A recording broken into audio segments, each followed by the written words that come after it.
I hope everyone is having a good day. I could complain, but I will not. I want to go ahead and tell you guys I did not plan on, making any voiceovers or whatever like that, because sometimes, just to be honest, like when you're dealing with real life and then you come on YouTube and all you see is coonery and buffoonery and shucking and jiving and crisis acting and just a whole lot of foolishness. It just takes a lot of your energy, and it's like, what am I here for? But I wanted to share this with you all because if you have seen me in videos before, you've seen me walk through this barn. You've seen me take pictures out in front of this barn. Me and my girls, we be over here doing our little podcasts and stuff like that. And so this group called the Rise Above Movement, they're the ones who are taking credit for doing this. They have spray painted KKK. They have done swastikas on the building and around it.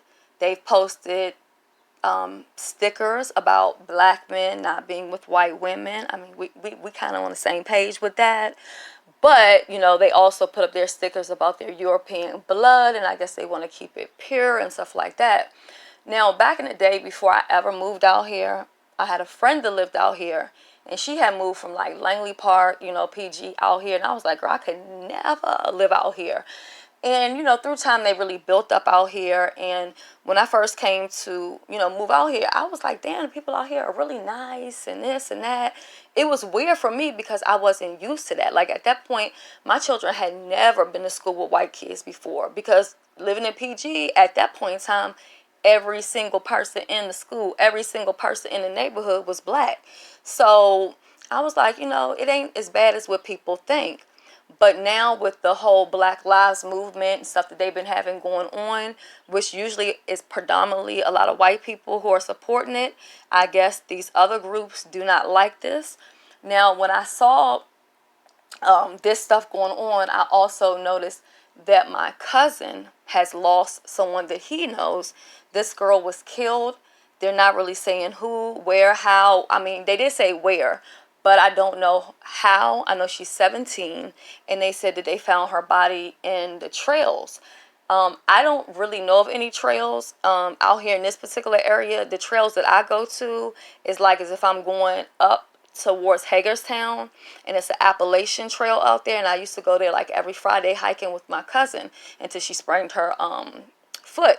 And then we just stopped doing it, and it's been some years later or whatever. And they also put up the sticker saying basically, white women shouldn't be with black men. And you do see a lot of interracial relationships out here. I remember the first time that I ever even witnessed something like that was well over 10 years ago. And I remember the lady at this restaurant, when the waitress went to go sit her down, she would not sit beside this table because it was a black man, and the woman, I think, was like Philippine or something, and then there was a white lady there with her kids. So they had kids of mixed race, and then I guess it was too much, and it was an older lady with her grandkids, and she was like, I will not sit over here. And then the manager went and opened up a whole nother section of the restaurant that was kind of closed off so that they could sit there and eat. Me personally, I would have refused them service because that's just ignorant, you know what I'm saying? If you feel like your children or family shouldn't be mixing races, that's one thing, but to go out and feel like because somebody else is deciding to swirl or whatever that you can't sit beside them, that's real crazy. Just to be honest, I kind of feel like the people in the neighborhood probably really don't have an issue with it because it is a higher class neighborhood with big houses. And exactly where this barn is, if you were to look directly across the street, there's a really huge house, and that guy's a politician. I don't know exactly what he does, but I know he has cookouts all the time, and all the people on their tags, it'll say like U.S. Senate, and it has all this like political stuff on there, and he's always posting for politicians and stuff like that. Now, he is gay, not that that's anybody's business. I only know about it because he be posting stuff up in his yard about, gay pride and voting for gay marriage back in the day. And also, my son and his son went to school before he put his son in private school. He has 3 boys who he adopted from Russia. So I'm just wondering, what they will do. But I do know that when Trump got elected, all of a sudden I seen a lot of people in the area with Confederate flags hanging out. And like I said, Trump allowed people to be blatant, right out racist, and they didn't have to hide it anymore.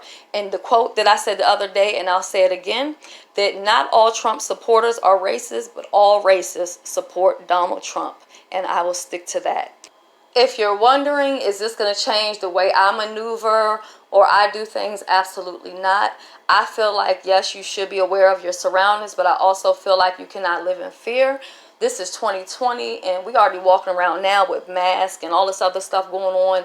And if a person intends to put harm on you or wants to do that, they're going to do it regardless of where you are or what you do or how you act. That's it, and that's all. Have a wonderful day, and I'll see you later. Bye-bye.